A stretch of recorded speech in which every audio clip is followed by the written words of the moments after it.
Marcelo, são 2 anos de empresa, Praticamente. Como é que surgiu essa sua ideia de montar esse negócio e como é que você se colocou no mercado, se apresentou no mercado? A Vendecia, ela nasceu para ajudar pessoas, na verdade ajudar negócios, né? A se modernizarem, vamos dizer, se atualizarem com as tendências de mercado. E aí a gente fala de comércio eletrônico como sendo um caminho sem volta. Não é um futuro, é uma realidade, né? Então, nasceu em 2014, isso como consultoria de empresa, junto com mais 2 sócios. Dentre eles tem o Aldo Pacheco, que ele veio da Vetex, que na verdade é a plataforma, a empresa de plataforma de comércio eletrônico líder da América Latina. Então a gente fala de clientes como Walmart, como ReHap, então são coisas grandes, vivendo uma realidade muito longe da nossa, vamos dizer assim, enquanto Nordeste, não enquanto potencial de negócio, mas enquanto realidade financeira e etc.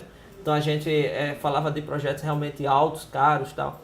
E a Vendecia, ela nasceu primeiramente em 2014 como consultoria, então o nosso foco estava em alguns poucos players, ou seja, empresas que tinham um potencial grande de fazer comércio eletrônico, e aí a gente vai falar das grandes redes aqui do Nordeste, principalmente voltado a eletroeletrônicos, mas aí em 2015 a gente mudou o foco e saiu dessa pegada mais para empresas maiores e focou nas empresas menores, micro e pequenas empresas. Eram essas que precisavam mesmo de ajuda para iniciar nesse ramo, digamos assim? Na verdade, assim, todos nós precisamos de ajuda em todos os portos, em todos os momentos, mas quando se fala de Nordeste, a gente fala de massa, e a massa ela está concentrada nos pequenos negócios.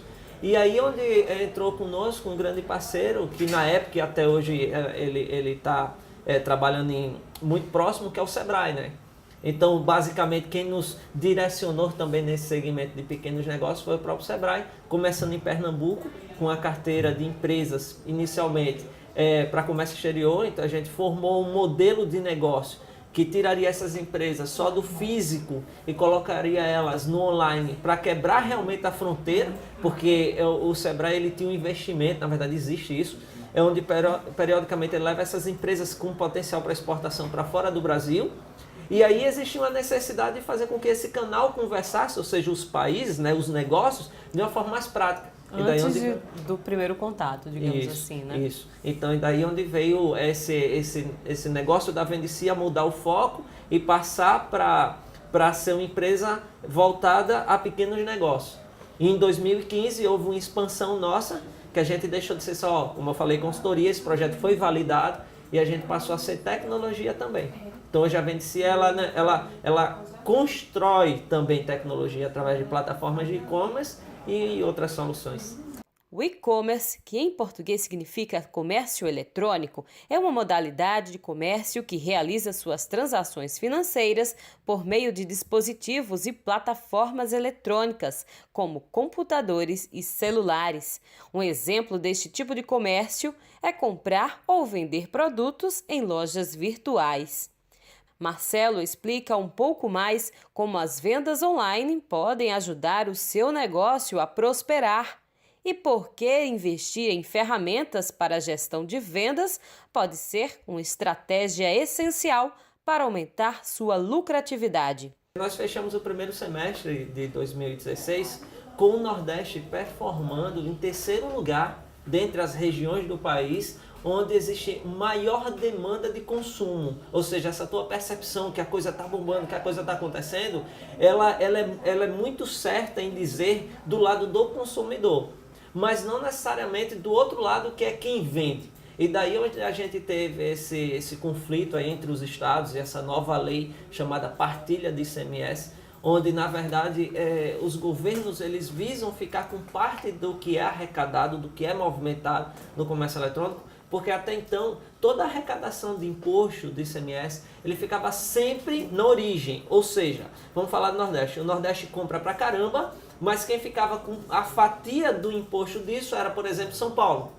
E aí, para equilibrar, vamos dizer, essa história, se lançou desde o dia 1, efetivamente no dia 1 de janeiro para cá, uma partilha gradual de ICMS que vai de 80 a 20, ou seja, começando 80% fica na origem, 20% fica no destino, até isso em 2019 equilibrar as contas e ficar o imposto à arrecadação no estado de destino da mercadoria, ou seja, no estado de quem comprou, de quem botou o dinheiro para fora.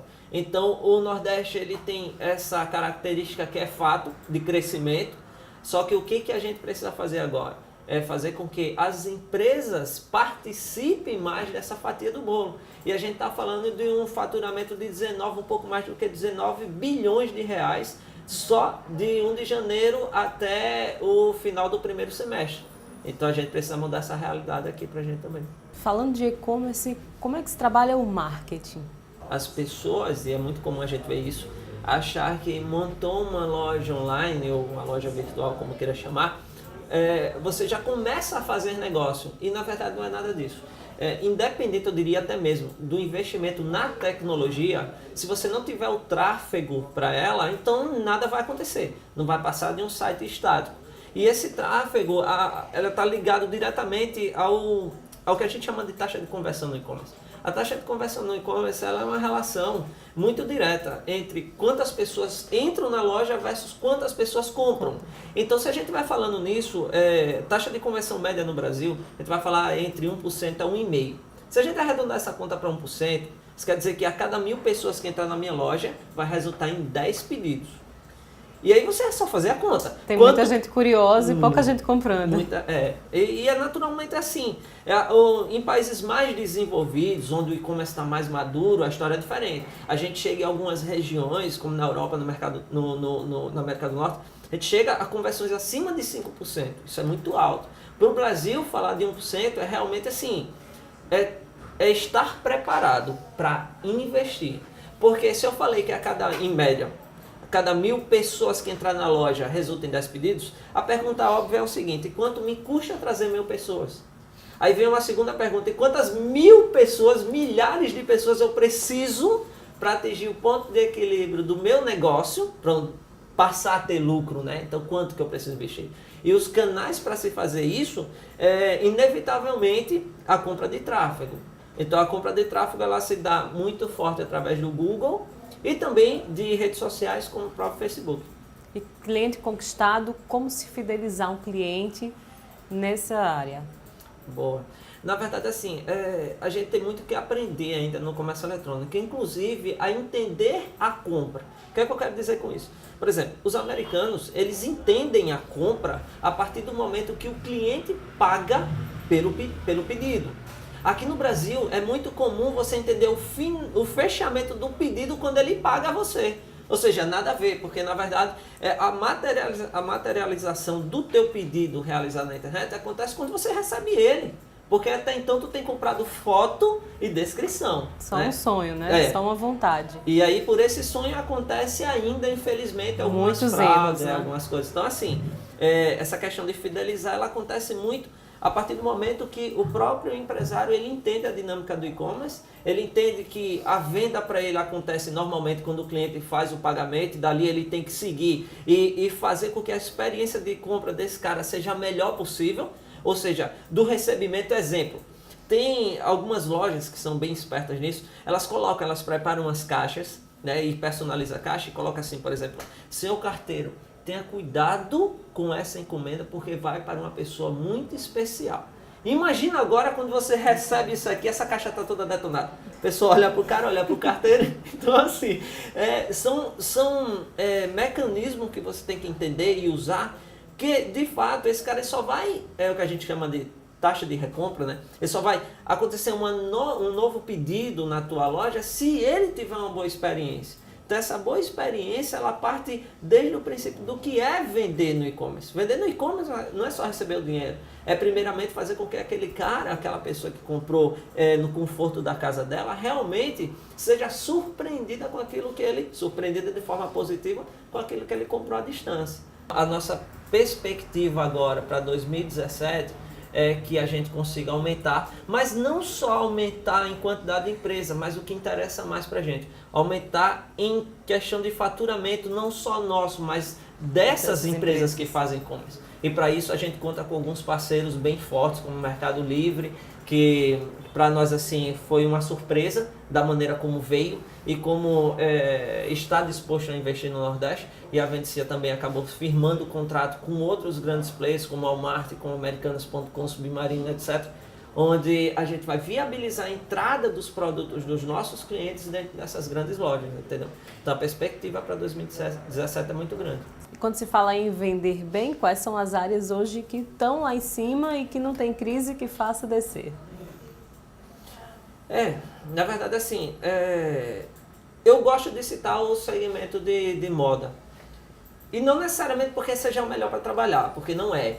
Moda tem um lado muito bom, eu costumo dizer que o lado bom é porque não tem tempo ruim em termos de compra.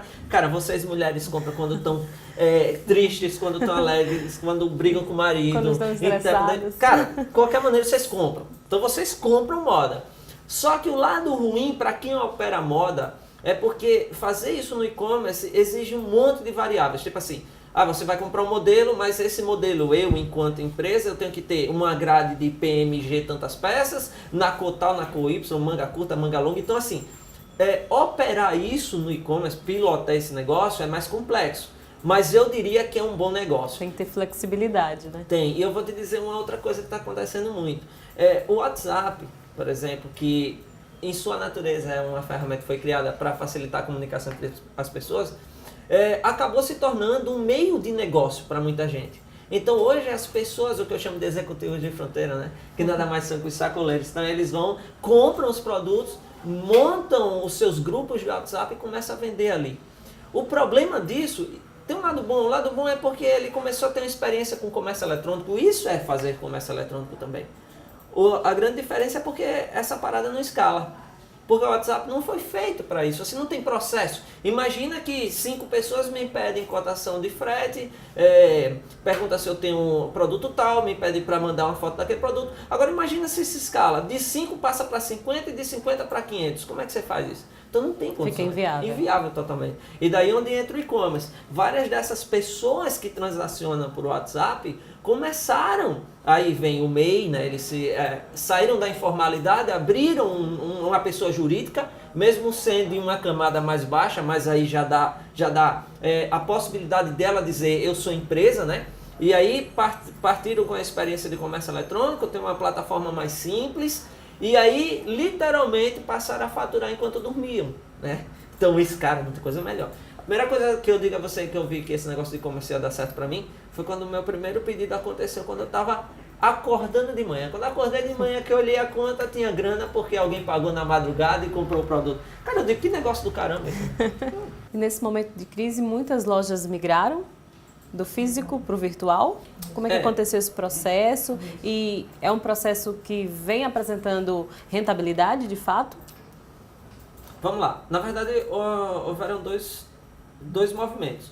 Um que diz respeito ao fechamento literal de algumas lojas. Então, devido a um momento difícil, várias fecharam as portas e aí decidiram migrar, né, de canais, migrar literalmente, sair do físico e ir para online. E daí elas tiveram como experiência inicial uma redução de custo de operação, porque ela vê que os números eles são muito diferentes e são realmente muito favoráveis para quem está iniciando a operação de e-commerce. A margem de contribuição ela é maior para quem está começando. Lógico, tem um custo em escala, isso vai crescendo, mas enfim, é mais interessante.